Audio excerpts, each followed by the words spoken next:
Good day mga kapaso. Guys, medyo matagal na rin tayo hindi nakapag-content ng ating dragon fruit kasi nga napabayaan ko. Pero ngayong araw papakita ko na sa inyo guys na kahit napabayaan ko sila, nagbulaklak pa din. Ayan po tayo, meron tayong isa dyan. Saka yung pao. Yan. Yan ay Moroccan red. At meron po tayo ditong physical graffiti. Ayan po. Tatlo sa isang sanga ang kanyang bulaklak. Ayan. Ano yan, self-sterile. Kailangan na kayo ni-cross-pollinate ng ibang pollen ng variety. Ito rin sa ating Edgar. Ayan po, meron tayong isa. Meron tayong pangalawa. Self-sterile din po yan. Kailangan ng cross-pollination para mabuo yung kanyang bulaklak. So, kung tingnan nyo guys ay pumayat sila oh. Yan. Kasi nga, nagpabubong ako ng aking rooftop.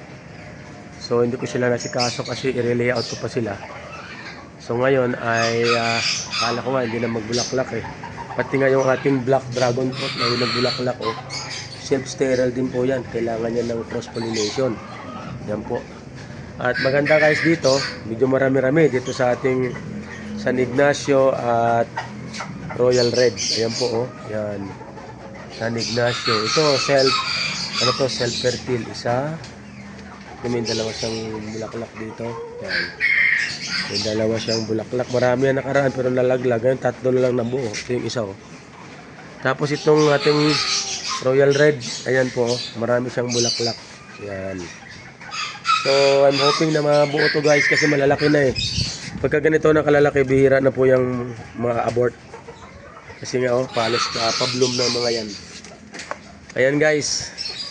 So salamat naman sa Panginoon at kahit paano ay mayroon tayong matitikmang dragon fruit sa season na to kahit hindi ko sila nalagaan.